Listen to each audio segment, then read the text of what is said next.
March 15, 1945. The transport truck rattled down a dusty Texas road, carrying cargo that would have seemed impossible just months earlier. 32 German women prisoners of war, heading toward a makeshift detention facility outside San Antonio. Through the canvas covering, 22-year-old Greta Hoffman caught glimpses of a landscape so vast and empty it made her stomach tighten with unfamiliar anxiety. This wasn't the rolling green hills of Bavaria, she remembered. This was something else entirely, something that felt like the edge of the world itself. The women sat in rigid silence, their gray auxiliary uniforms stained with the long journey across the Atlantic. They had been captured in Belgium during the final chaotic months of the war, serving as communications operators and administrative personnel for retreating Wehrmacht forces. Now they found themselves in the heart of enemy territory, thousands of miles from anything familiar. Greta clutched a small photograph of her family's farm near Munich, the only possession she had managed to keep through the chaos of capture and transportation. Her younger sister smiled up at her from the faded image, frozen in a moment that felt like it belonged to another lifetime. When the truck finally stopped and the canvas was pulled back, the blast of Texas heat hit them like opening an oven door. March in Bavaria meant lingering winter chill and the first hesitant signs of spring. March in Texas meant temperatures already climbing toward 80 degrees, sun so bright it hurt to look at the pale sky, and air so dry it seemed to steal moisture from their lungs with every breath. The women stumbled down from the truck bed, squinting against the unfamiliar sun, their European skin already beginning to burn in the relentless southwestern light. The facility itself looked nothing like the prison camps they had imagined. Instead of imposing concrete structures, they saw a collection of low wooden buildings arranged around a dusty central yard. Chain-link fencing marked the perimeter, but beyond it stretched endless miles of scrubland dotted with mesquite trees and prickly pear cactus. The horizon seemed impossibly distant, as if the earth went on forever without the comforting boundaries of mountains or forests to contain it. Several of the women exchanged nervous glances, wondering if this emptiness was itself a form of psychological warfare, designed to make them feel small and lost and utterly insignificant. Lieutenant Sarah Morrison, one of only 3 female officers assigned to oversee the facility, watched the German women disembark with a mixture of professional assessment and unexpected sympathy. She had expected hardened Nazi operatives, women whose faces would reflect the ideology that had plunged the world into war. Instead, she saw exhausted young women who looked barely older than her own nieces back in Houston, their eyes reflecting confusion and fear more than defiance. They moved with careful military bearing, trying to maintain dignity in circumstances that stripped away almost everything else, but their body language betrayed their profound disorientation in this strange new environment. Among the American guards assembled to receive the prisoners stood James Tucker, though everyone called him Red for the shock of auburn hair that escaped from beneath his service cap. At 24 years old, Red represented everything distinctly Texan about the facility's staff. He had grown up on a cattle ranch outside Fredericksburg, learning to ride before he could properly walk, and he carried himself with the relaxed confidence of someone who had always known exactly who he was and where he belonged. The war had pulled him into military service, but it hadn't fundamentally changed his easygoing nature or his habit of treating everyone he met with the same casual friendliness he would show a neighbor at a county dance. Red watched the German women line up for processing with genuine curiosity rather than hostility. He had fought in North Africa and seen enough of war to know that most soldiers on both sides were just ordinary people caught up in something bigger than themselves. These women looked scared and hot and completely out of their element, and his instinct was the same as it would be for anyone in distress to help make things a little easier if he could. The processing took most of the afternoon, with each woman being assigned a bunk number, issued basic supplies, and photographed for camp records. Greta found herself struggling with the paperwork, not because her English was poor, she had studied it in school, but because the Texas accents of the staff members made every word sound like it was being pulled through honey. slow and sweet and utterly incomprehensible.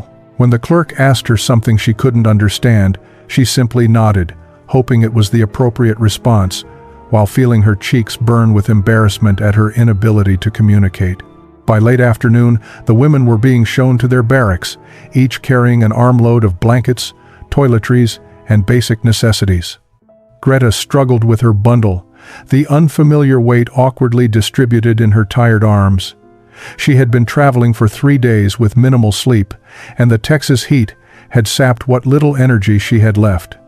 As she approached the wooden steps leading into the barracks, one of the thin towels slipped from her grasp and fell into the dust. Before she could bend to retrieve it, Red Tucker was there, scooping up the towel and beating the dust off it against his leg. He looked at her with an easy smile that seemed completely at odds with their roles as captor and captive, as enemy and prisoner. "Here you go, Darlin," he said, holding out the towel. "Watch your step on those stairs now. They get slippery when the dust builds up." Greta froze completely, her arms still full of supplies, staring at this American soldier who had just called her something she couldn't quite believe she had heard correctly. Darlin. The English word was close enough to the German labeling that its meaning was unmistakable, but the context made absolutely no sense. This was an enemy soldier, a guard at a prison camp, addressing her with a term of endearment as casually as if they were acquaintances at a social gathering. Her mind raced through possible explanations. Was this some kind of cruel mockery, a prelude to harassment, a psychological tactic designed to confuse and unsettle them? Her confusion must have shown on her face, because Red's smile faltered slightly. "Ma'am," he said, still holding out the towel. "You all right? The heat getting to you? We got water inside if you need it." Greta took the towel with trembling fingers, managing a stiff nod before hurrying up the stairs into the barracks. Behind her, she heard Red calling out to another prisoner, with the same casual friendliness, his tone suggesting he hadn't noticed anything unusual about the interaction at all. Inside the dim barracks, the German women gathered in small clusters, speaking in hushed German as they claimed bunks and tried to process everything about this bewildering new reality. Greta found her assigned bunk and sat down heavily, still clutching the towel that had been returned to her with such inexplicable kindness. Anna Richter, a 26-year-old former radio operator from Hamburg, sat on the adjacent bunk, her sharp eyes studying Greta's troubled expression. "What happened out there?" Anna asked in German. "You look like you've seen a ghost." Greta struggled to find words to describe what had just occurred. "He called me Darlin," she finally said, her voice barely above a whisper. "The American guard. He helped me with my things and called me Darlin, like I was his sweetheart or his sister or someone he actually cared about." Several nearby women stopped their unpacking to listen. Maria Schneider, at 31, the oldest among them, and a former administrative supervisor, frowned deeply. "It's a trap," she said with conviction. "They're trying to make us lower our guard, to make us trust them so they can gather information or manipulate us. We must be careful. Remember, these are still our enemies, no matter how friendly they pretend to be." But another voice offered a different interpretation. Liesel Wagner, barely 19 and the youngest of their group, spoke up hesitantly. "Maybe that's just how Americans are? My cousin immigrated to New York before the war, and she wrote that Americans were very informal, that they treated strangers like friends. Maybe it doesn't mean anything special at all?" This possibility seemed almost more disturbing than the idea of deliberate manipulation. The notion that an enemy soldier would show casual kindness to a prisoner simply because that was his nature challenged everything they had been taught about Americans during the war. The first days at the Texas facility established a pattern that left the German women in a constant state of confused vigilance. Every interaction with the American staff seemed designed to contradict their expectations in ways both large and small. Guard Sergeant William Chen, whose parents had emigrated from Guangzhou decades earlier, made a point of greeting each prisoner by name during morning roll call, pronouncing the German names with careful effort that showed genuine respect rather than mockery. Corporal Thomas Hayes from Mississippi brought his harmonica to the evening guard shift and played soft melodies that drifted through the camp, music that seemed to have no purpose except to make the endless Texas nights feel less empty and strange. Greta found herself analyzing every gesture, every word, searching for hidden motives. When Red Tucker held the door open for her while she carried laundry baskets, was he being condescending? When Lieutenant Morrison asked about her previous work experience with genuine interest, was she gathering intelligence or simply making conversation? The uncertainty was exhausting, requiring constant mental effort to decode interactions that the Americans seemed to conduct with thoughtless ease. The language barrier amplified every misunderstanding. The Texas drawl transformed simple English into an impenetrable code. When the cook, an older woman named Betty Martinez, asked Greta if she wanted her eggs over easy or sunny side up, Greta stared blankly, understanding each individual word, but unable to grasp what they meant in combination. Betty simply smiled, made both kinds, and let Greta choose, treating the confusion as a normal part of communication rather than a source of frustration or ridicule. It was the small, practical kindnesses that proved most disorienting. When Anna developed a severe sunburn after working outdoors without understanding the danger of Texas sun, Red appeared with aloe vera gel from his own personal supplies. "Here," he said, handing her the tube. "My mama swears by this stuff. You'll want to stay in the shade tomorrow, though. This sun don't mess around."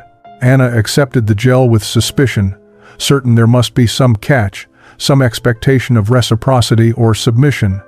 But Red simply tipped his hat and walked away, asking nothing in return. That evening, when the aloe actually worked, soothing her burned skin and reducing the angry redness, Anna felt something shift inside her understanding of their situation. Maria Schneider maintained that everything was calculated strategy. "They're softening us up," she insisted to the other women, "making us grateful, making us compliant. When they eventually demand something from us, we'll feel obligated to give it because of all these little kindnesses." But even Maria's certainty began to waver when Sergeant Chen spent his lunch break teaching Liesel how to write a letter to the Red Cross to locate her family. He used his own paper, his own time, and asked for nothing except the chance to practice his limited German with her. His patience seemed limitless, his desire to help apparently genuine. April brought the first Red Cross letters from Germany, and with them, the beginning of a different kind of devastation. The women gathered in the barracks common room as Lieutenant Morrison distributed the thin envelopes that had traveled thousands of miles to reach them. Not everyone received mail. Of the 32 women in the facility, only 14 had letters waiting. The others watched with hollow eyes as their companions opened connections to a homeland that seemed to have forgotten they existed. Greta's hands shook as she recognized her mother's handwriting on the envelope. She had not heard from her family since her capture in Belgium 7 months earlier.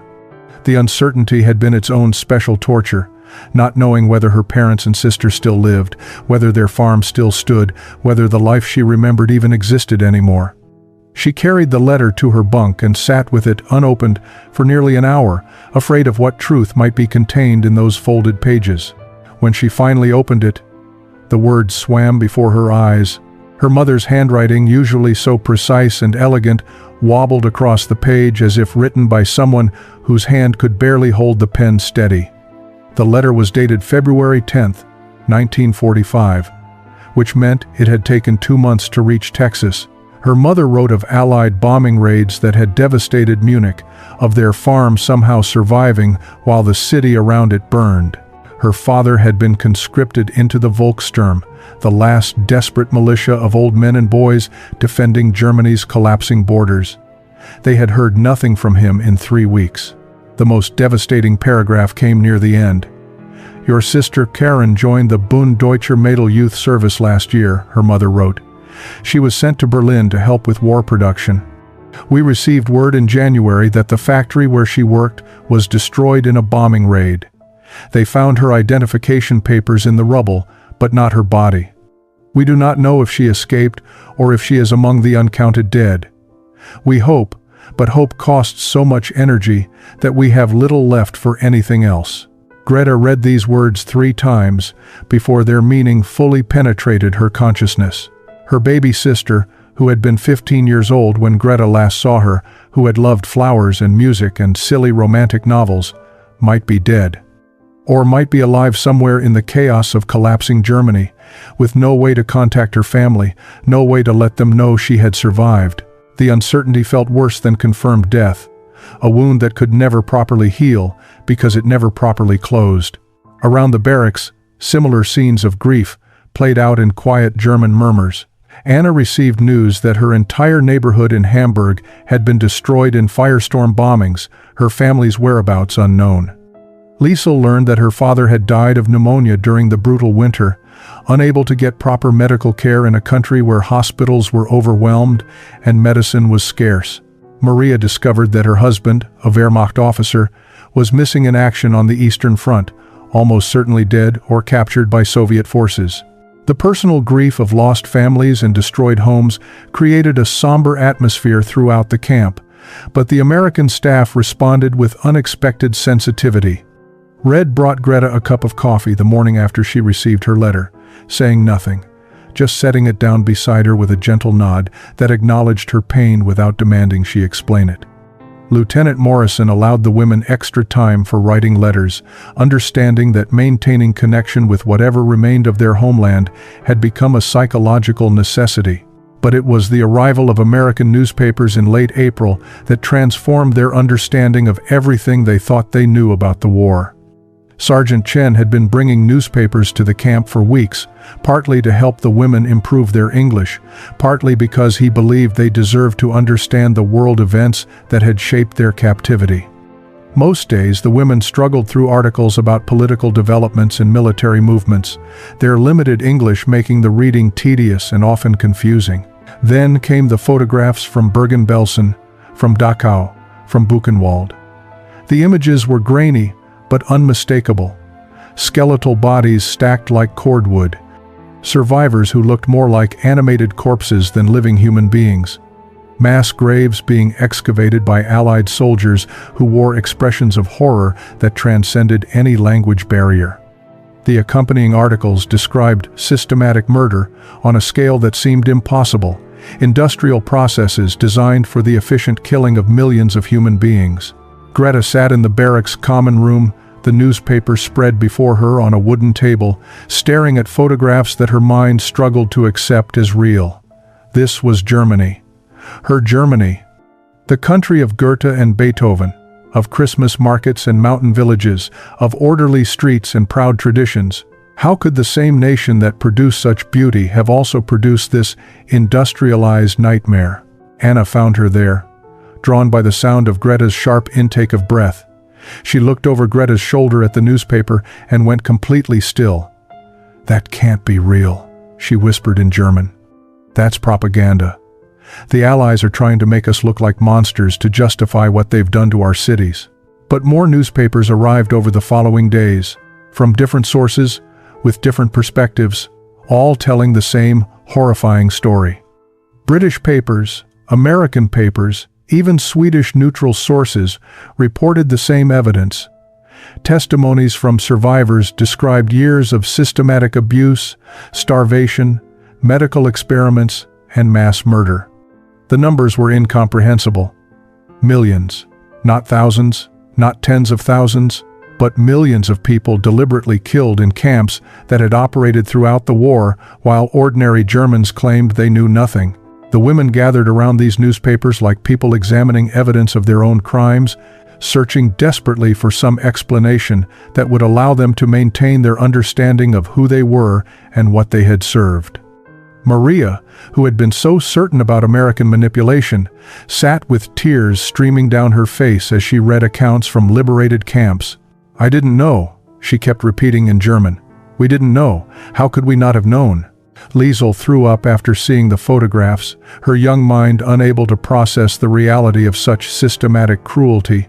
Greta held her hair back and wondered how the girl would ever recover from learning that her youthful patriotism had been in service to something so monstrous. The revelation about the concentration camps created a psychological crisis that the American staff had not anticipated and did not know how to address. Lieutenant Morrison found herself ill-equipped to counsel women who were grappling with the collapse of their entire moral framework. She had been trained to manage prisoners of war, not to guide people through existential devastation about their own identities. But she recognized that leaving the women to drown in their guilt and confusion would be cruel and counterproductive, so she made a decision that raised eyebrows among her superiors. She would allow, even encourage, increased interaction between the German prisoners and American staff, believing that human connection might provide what formal counseling could not. Red Tucker understood the assignment without needing explicit instructions. He had watched Greta retreat into herself after the newspaper articles arrived, her face taking on the haunted expression of someone who no longer knew who she was supposed to be. One warm evening in early May, he found her sitting alone outside the barracks, staring at the Texas sunset with empty eyes.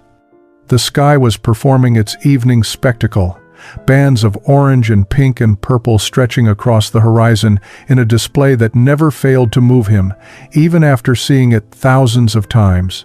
"Mind if I sit?" he asked, already settling himself on the ground beside her bench, not waiting for permission, because he sensed that asking might give her an excuse to refuse company she actually needed. Greta shrugged, which Red took as consent. They sat in silence for several minutes, watching the light change across the scrubland. Finally, Red spoke in his easy drawl. "Back home on my family's ranch, we got this old mare named Patches. Meanest horse you ever met when we first got her. She'd been mistreated something awful by her previous owner, and she didn't trust anybody. Took near about 2 years before she'd let anyone touch her without trying to bite." Greta glanced at him, confused about why he was telling her about a horse. Red continued, still watching the sunset. "Thing is, Patches didn't do those mean things because she was born bad. She did them because someone taught her the world was cruel and she had to fight to survive. Once she learned different, once she figured out that not every human was going to hurt her, she turned into the gentlest animal on the whole ranch. Kids can ride her now." The implication hung in the air between them. Greta felt tears building behind her eyes. "I am not a horse," she said quietly in her careful English. "No ma'am, you're not," Red agreed. "You're a whole lot more complicated. But the principle's the same, I reckon. Sometimes people get taught wrong things about the world, about other people. Doesn't make you bad. Makes you someone who learned something false and now has to figure out what's true." Over the following weeks, these conversations became regular occurrences. Red taught Greta about Texas, about the vast empty spaces that had initially frightened her, explaining how the land that seemed barren actually teemed with life if you knew how to look for it. May 8, 1945. Victory in Europe Day arrived at the Texas facility, not with celebration, but with complicated silence. The American staff gathered around radios to hear the announcement of Germany's unconditional surrender, but their jubilation was muted by awareness of the German women who sat quietly in their barracks, processing what this moment meant for their future. The war that had defined their entire adult lives was over. Germany had been utterly defeated.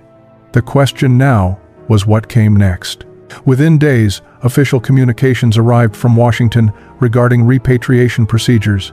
All German prisoners of war held in American facilities would be processed for return to occupied Germany over the coming months. The women at the Texas camp would be among the first groups transported, with departure scheduled for early June. Lieutenant Morrison gathered them in the common room to deliver the news, expecting relief or perhaps resignation. What she did not expect was the visible distress that crossed many of their faces. Greta felt her stomach clench as the lieutenant explained the repatriation timeline. 2 weeks. In 2 weeks, she would be placed on a ship bound for a Germany she no longer recognized, a country that existed now only as a defeated, occupied territory divided among conquering powers. Her mother's most recent letter, which had arrived just days earlier, painted a picture of utter devastation. Munich was rubble. The farm survived but had no animals, no equipment, barely any food. Her father had returned from the Volkssturm, missing 3 fingers from frostbite, broken in body and spirit. Her sister Karin remained missing, almost certainly dead in the ruins of Berlin. What exactly was she returning to? A destroyed house with traumatized parents who could barely feed themselves? A country that would view her as a failure, a woman who had been captured by the enemy and corrupted by their kindness? Or worse, a country that would associate her with the regime that had committed such unspeakable atrocities, regardless of what she had or had not known about them? That night, unable to sleep, Greta found herself outside again, drawn to the Texas sky that had become strangely comforting in its vast indifference. Red was on night watch and saw her standing by the fence, her fingers wrapped around the chain link as if holding herself upright through force of will. "You all right, Darlin?" he asked, approaching with that same casual concern that had shocked her 3 months earlier, but now felt like the most natural thing in the world. Greta turned to face him, and in that moment, something inside her broke open. "I do not want to go back," she said in English that had become much more fluent through their conversations. The words came out raw and desperate. "I know I am supposed to want to go home. I know that is where I belong. But Red, there is nothing there anymore. My home is gone. My family is broken. My country did terrible things I did not know about. And now I must carry that shame forever." Here she paused, struggling to articulate something she barely understood herself. "Here, I have found something I never had in Germany. I have found people who see me as a person, not as a symbol or a tool or a failure." Red's expression grew serious. "You saying you want to stay here? In Texas? As what?" "I do not know," Greta admitted. "I only know that going back feels like dying." Red's conversation with Greta kept him awake for the remainder of his shift. By morning, he had made a decision that would either get him reprimanded or change someone's life. He requested a meeting with Lieutenant Morrison and told her about Greta's confession, about her desperate desire to remain in America rather than return to the ruins of Germany. He expected skepticism or immediate dismissal of the idea. Instead, Lieutenant Morrison sat back in her chair with a thoughtful expression that suggested she had been anticipating something like this. "She's not the only one," the lieutenant said quietly. "3 other women have approached me, or the chaplain, expressing similar feelings. They're terrified of returning to Germany, not just because of the physical devastation, but because of what they've learned about what their country did. They feel they can't face being German anymore." Red leaned forward. "Is there any way they could stay? Legally, I mean?" Lieutenant Morrison pulled out a file she had already begun assembling, which told Red she had been researching this possibility before he ever walked into her office. "It's complicated," she explained. "Technically, they're still enemy prisoners of war, which means the Geneva Convention requires their repatriation. However," she tapped the file with one finger, "there are precedent cases for reclassifying certain prisoners as displaced persons, particularly those who can demonstrate they would face persecution or genuine hardship if returned.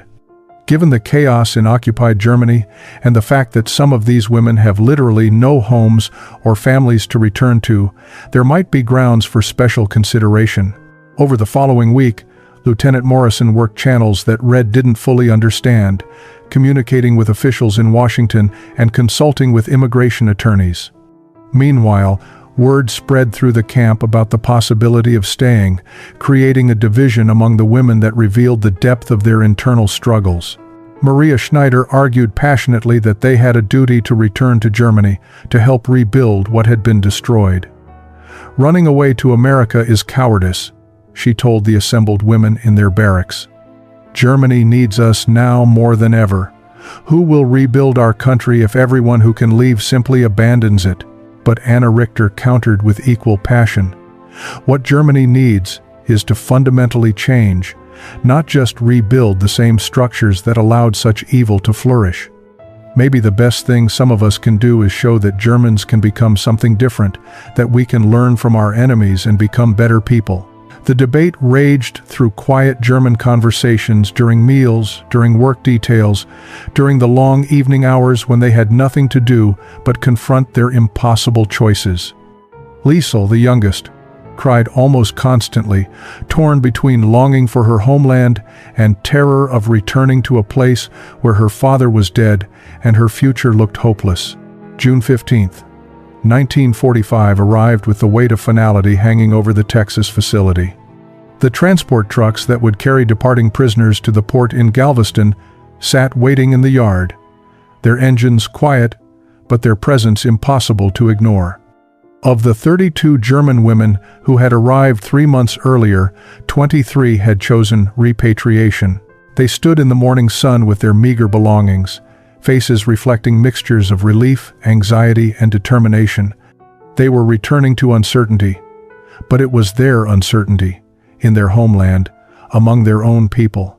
9 women had made the unprecedented decision to request reclassification as displaced persons and remain in America. Lieutenant Morrison's efforts had paid off. Washington had granted provisional approval, contingent on the women finding American sponsors willing to vouch for them and provide housing and employment support. The bureaucratic language was cold and clinical, but the human reality was extraordinary. These women were choosing to stay with their former enemies rather than return to their defeated homeland. The scene in the yard resembled a family gathering more than a military prisoner transfer. The women who were leaving embraced those who were staying, tears flowing freely on both sides. They had arrived as strangers united only by nationality and military service, but the shared trauma of the past months had forged genuine bonds that transcended their different choices about the future. Maria Schneider, who had argued so passionately for return, stood before Greta with tears streaming down her weathered face. "I understand why you're staying," she said in German, "and I don't judge you for it, but I need to go back. I need to see with my own eyes what has become of our country. Maybe I can't fix it, but I have to try." Greta embraced her tightly. "You're braver than I am," she whispered. "Tell them, tell whoever is left in Germany, that not all of us forgot how to be human. Tell them that some of us learned what we should have known all along." Anna Richter, who was also staying, distributed letters she had written to each departing woman. "These are for your families, if you can find them," she explained.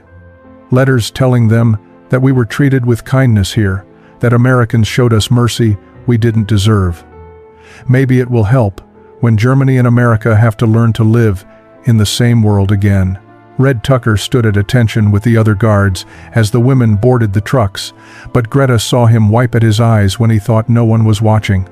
Private Morrison, the lieutenant's nephew who had been assigned to the facility just weeks earlier, played a harmonica version of a German folk song as a farewell gesture, the melody drifting across the yard like a benediction.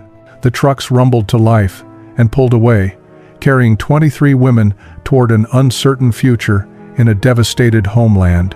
25 years later, in the spring of 1970, Greta Hoffman Tucker stood before a packed auditorium at the Dallas Community Center, preparing to address a gathering on German-American reconciliation.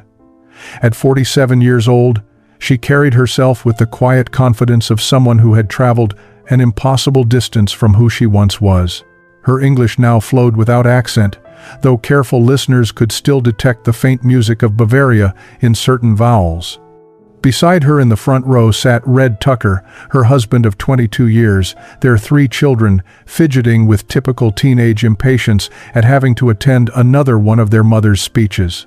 The story she told that evening had been told many times before, but it never lost its power. She spoke of arriving in Texas as an enemy prisoner, exhausted and terrified, expecting cruelty from the Americans she had been taught to hate. She described the shock of hearing a young cowboy call her Darlin while helping her with drop supplies, how that single word had shattered her expectations and begun the long process of transforming her understanding of what enemies could become. "The word that once confused and frightened me," Greta told her audience, "became the foundation of everything I built in this country. It represented something I had never experienced in Germany, a casual assumption of shared humanity that didn't require proof or earning. Red called me Darlin before he knew anything about me except that I needed help. That kind of grace changes people. Anna Richter, now Dr. Anna Richter Hayes, had traveled from Houston to attend the speech. She had completed medical school with the support of American sponsors and now ran a clinic serving immigrant communities, using her own experience as a displaced person to help others navigate the difficult transition to American life. She had married Thomas Hayes, the guard who had played harmonica those first difficult evenings at the camp, and together they had created a family that embodied the reconciliation between former enemies. The other women who had stayed had found their own paths to contribution and belonging. Liesel Wagner taught German at the University of Texas, helping a new generation understand the language and culture, while ensuring they also understood the historical warnings about what happens when nations lose their moral compass. Each woman carried the weight of their country's crimes differently, but all had chosen to honor their second chance by living lives of service and honest reckoning with the past. But Greta also spoke that evening about the women who had returned to Germany in 1945. Through letters that crossed the Atlantic for decades, she had maintained contact with Maria Schneider and others who had chosen repatriation. They had faced devastating hardships in the immediate post-war years, struggling to survive in a destroyed country under occupation. But they had also participated in Germany's remarkable transformation, helping to build a democracy from the ruins of dictatorship, ensuring that younger generations learned the full truth about their history. Maria had become a teacher in Munich, dedicating her life to civic education that confronted rather than concealed Germany's Nazi past. The legacy of those 9 women who stayed in Texas and the 23 who returned to Germany extended far beyond their individual lives. Their story had influenced American policies toward displaced persons and refugees, demonstrating that former enemies could become valued citizens when given genuine opportunities for redemption. Immigration officials cited their successful integration as evidence that nationality and past allegiances mattered less than present character and future potential. As Greta concluded her speech, she looked out at an audience that included Germans and Americans, old and young, people whose own lives had been touched by war and displacement. "Home isn't where you're born," she told them. "Home is where you choose to become who you were meant to be. Texas gave me that choice when I needed it most. A cowboy called me Darlin when I expected hatred, and in that moment, I began to understand that I could choose a different story than the one I had been living." Red squeezed her hand as she sat down to thunderous applause. Their oldest daughter leaned over and whispered, "That was actually pretty good, Mom," which from a 17-year-old represented the highest possible praise. The story of the German women prisoners who chose to stay in Texas became more than just a historical footnote. It became proof that even in the darkest times, individual humans could choose transformation over tribalism, growth over grievance, hope over hatred. They had arrived as enemies and become family, turned captivity into opportunity, and showed that the truest victory over war was the conversion of former foes into friends, of strangers into neighbors, of prisoners into citizens who honored their second chance by building lives worthy of the grace they had been shown.